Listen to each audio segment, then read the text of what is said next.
congratulations on the award. What do these types of things mean to you? Well, I mean, I think most managers who receive this award say the same thing, and I think we all mean the same, and that is that, you know, these are team awards. You know, it says Manager of the Month on it, you know, but without Steve Robinson and my backroom team, you know, the sports science department who are getting the players fitter and healthier and more injury resistant, and the medical staff who are keeping them healthy, you can't win any award because you can't get a good enough team in the park. But first and foremost, it's about the players. The players have been terrific. You know, the players have been at the top of their game for the last, I think, 3 months. You know, almost. And we had a couple of mistakes that cost us games. We had a couple of mistakes that cost us goals. We had a couple of bad decisions during February. But we kept believing, we kept trusting each other, and kept playing through that. And eventually, we've got the results that we felt we deserved by our performance. So, you know, it means everything because it represents, you know, the whole group of us working as hard as we can. Pretty much went from relegation playoff spot to European spot in a matter of weeks. I know the league's tight, but if you could put your finger on why that's been, what would you say? The players, you know, the players at the top of their game, you know, players scoring goals. You know, we've become a little bit harder to beat. The goalie, you know, Conor Ripley has been outstanding. Which you need a good goalie, you know, to win games, because there are moments in games that are important sort of watersheds when he makes a save and allows you to go and win the game. He's done that. The defenders have defended, and the three up front, Marvin Johnson, Louis Moult and Scott McDonald, have been absolutely outstanding. Well, somebody said to you to go to the job again, you've been contention for the European place come April. What would you have said? I would have thought they were you know, being ridiculous. You know, I never thought for a minute. I mean, I've only ever thought about second bottom and finishing above second bottom, and I kept saying that. And, you know, the February we had kind of proved me right again, because we started slipping back the way with a couple of dodgy results, you know. So we've kept fairly focused on that and not really worried about that. So, no, that would never enter my head. Is it a target now then? Now that gets fourth? It's a target now, I think. I mean, first we'll see what happens you know, this week. After that, we'll know what we have to do on Saturday. But without any doubt, we're still beginning the game regardless of trying to win it for one reason or another, because we need it to get in the top 6, or because by then we're in the top 6 and we need it to get fourth. So, you know, we remain very, very focused. But fourth would be a fantastic achievement for European football again. You think of the games like against United and Aberdeen, coming back from behind to get points, is that extra place and know you can win in different ways? I think that changes the attitude of the players a little bit when they go a goal behind, you know, because you can get into a vein where if you get the first goal, you kind of fancy yourself, but if you lose the first goal, you know, the fans get into that as well. You know, we've lost the first goal, we'll lose, and that's what happens. Instead of that, they've kind of shown that even if we lose the first goal, the game's not over. You know, so that's a very important sort of step forward in terms of the ability of the team to go and win games, because even from a losing position, they know now they can still roll their sleeves up and go and win games. You mentioned Marvin Johnson there, Mark. How kind of important has he been either in your midfield or as part of your trade? I think critical. You know, Marvin, there aren't many better players in this league than Marvin Johnson. You know, Marvin has everything.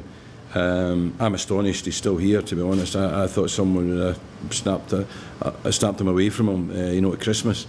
He's, you know, he's 6 feet. He's lightning fast. He takes people on. He can finish, as he showed on Saturday. He scored a goal with his head. He can play wide. He can play through the middle. He can play right, left. He can go right and left on both feet. He's got everything. He's got that thing as well where he gets absolutely battered. You know, he does. And he picks himself up, never gets involved with the opposition, never has a go at referees. The worst you'll get is a little appeal to the linesman, and he gets on with it. You know, the boy's attitude is first class. You know, I've got total respect for Marvin, and he's been a huge part of getting us to where we are today. Well, I think so. You know, I think if we can keep him, it'll be brilliant for us. But I'll be amazed if we can. Mark, how satisfying is it that you mentioned when you took over, I think you were 9th, and there was the fear of relegation. How satisfying is it now at this stage of the season you can almost relax and watch the other teams battle out there in the bottom and you don't need to have sleepless nights? You know, I went to Inverness on Saturday, you know, feeling that we wanted to win because we were still fighting relegation. But no matter what anybody says, I can assure you that I knew that had we lost at Inverness, then lost every game, then we could still have slipped back into a perilous position, you know. So it wasn't done and dusted. Even mathematically now, I'm not sure it is. I've not really looked down that way now. You'd like to think that we'd have a chance of not finishing second bottom, given the position we're in. But you know, it's a big achievement for the players. I think we can all be satisfied that we've worked hard enough, and it's got us the rewards because we have worked hard. Are you relishing the chance to kind of put the cat amongst the pictures of the title race as well? You've beaten Aberdeen and flummoxed them a bit in March, and now you play Celtic and you get a chance to kind of knock them off the rails a little bit. Are you quite enjoying just causing a bit of menace like that? Well, I mean, we beat Celtic early in the season, you know, so we owed Celtic it then, you know. So if we finish in the top 6, we will get the opportunity to play them both again. All we're trying to do is win games to get as many points, as I say, initially to get away from that second bottom, and now, if possible, to stay in the top 6, and then, if possible, to get to 4th spot, and that includes points off of Celtic and points off of Aberdeen. So I think for the sort of integrity of the competition, we have to just set out to beat all of them.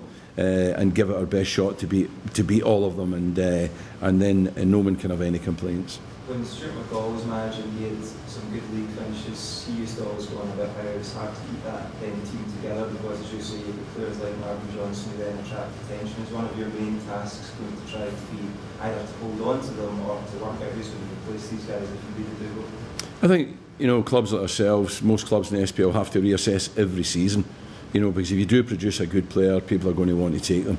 And you have to live with the knowledge that, you know, in our position financially, we're not always able to keep them. So, you know, you then have to do something about it. You know, so far the recruitment policy at Motherwell seems to have been good. You know, both Louis Moult and Marvin Johnson were brought in for a little bit of money. You know, they weren't just lads that were, you know, found in some scrap heap. They were scouted and targeted and brought in, and it was good, shrewd business. So we've got to continue to try and do that. At the same time, we have lads coming through the academy that we're getting into the team now. Chris Cadden's in the team, Ben Hall's been in the team, young Dom Thomas is close to the team.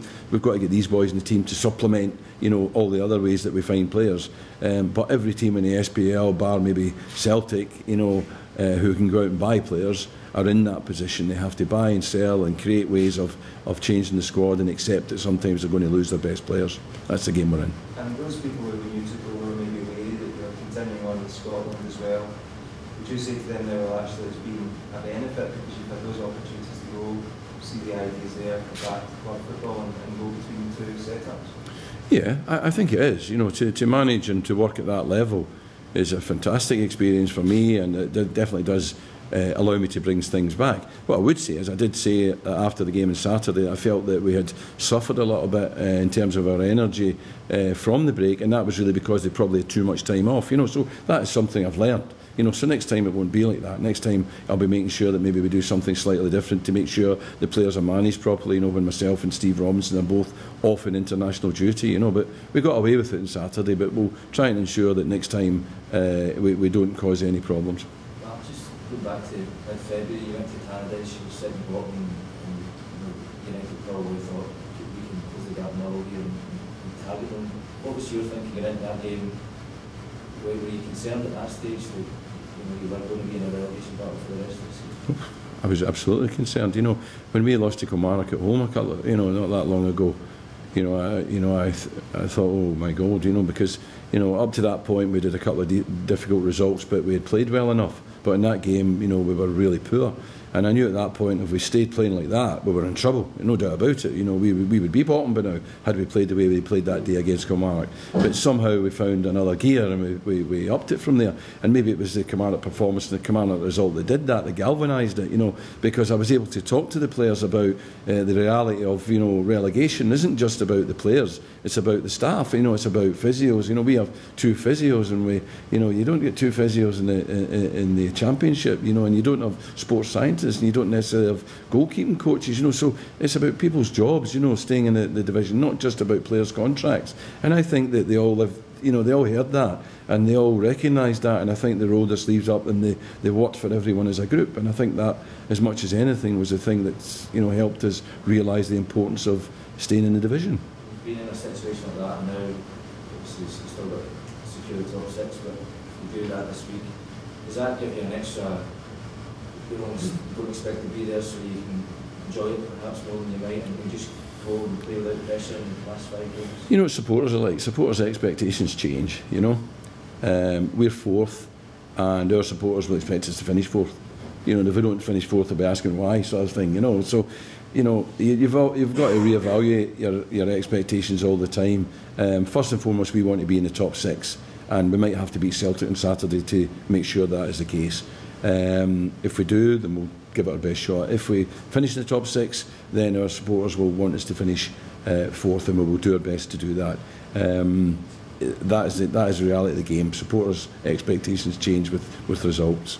Just finally, I want to say with Scotland for a couple of years before coming back to Motherwell, but is the return to being the main man, being everything you thought it would be, is it reinvigorated you? Yeah, I mean, I wanted to work. You know, I wasn't satisfied. You know, when I was, you know, down in, you know, Sussex, taking Archie to school every day and going for a cappuccino. Trust me, it wasn't what I wanted to do. I was going to a lot of games for Scotland at weekends and even midweek, going to Arsenal and Chelsea and Tottenham and Crystal Palace and Watford and that, and seeing great games and great venues. But you know, I was just at the back of the stand, not in the touchline, and the more I went, the kind of more painful it became, you know. So I wanted to be working, you know, and to go back to Motherwell was somewhere I knew, and I had no fears of getting back to Motherwell because I trust people there, and I knew I'd have the support of people there, and that's the way it's been. So it's been everything I hoped. Mark, after a busy weekend with football action, what's on the agenda today? Are you able to switch off a bit? Yeah, I'm up here for you know, a couple of days. I will have a swim later with Archie, and we'll relax, and then tomorrow we'll start the preparation, Tuesday, Wednesday, Thursday, Friday, to play Celtic. Are you going to the Partick Thistle game tomorrow to see if I'm not, no, I'm not. I will sit by the radio. Sorry, how would say Celtic or Rangers managers in the top flight? Not many would win 2 managerial awards for the season. You won 2 in 6 months. Does this silence any doubters that there may have been when we came back from a second spell? You know, I think our form in terms of results in February was, in many clubs' eyes, sackable. You know what I mean? We were losing games, you know. So I don't take any for granted. You know, you're as good as your last game. You know, we won on Saturday, and you know that is how it is. I don't expect any dispensation because I've won a Manager of the Month thing. I need to win next month, you know, to be sure I'm not going to sack again. You know, so that is the way it is. So no, sorry. What's going through your head in February? Yeah, those sort of things. Don't worry about it. We're all mortal. We all feel that, you know. None of us think we're invincible. You know, we know that when you're losing games, it's a results-based industry. You know, when you're losing games, you know, you feel under pressure regardless of who you are. And it was no different for me. You know, I knew we had to start winning games, but we did, and here we are. We've got a nice couple of days off. Next month's a hard month as well if we try and achieve, you know, if we get into the top 6 to try and achieve Europe. If Celtic win the double. Last question for me, what sort of place do you think the clubs are in, challenging for European sport, fan ownership is on the horizon? What's the, sorry? What sort of position do you think the clubs are in overall? I think it's up to us to, you know, make sure the club's where it should be. You know, there are people behind the scenes working hard to make sure the budget's achieved, that we maintain the club that Les is, you know, so, you know, generously in a sense set up. You know, he's done brilliantly to get us to this point, and now it's up to us to maintain that. You know, so we have no fears of the future, that is for sure. Thank you. Thanks a lot. Okay. Cheers. Thanks, guys.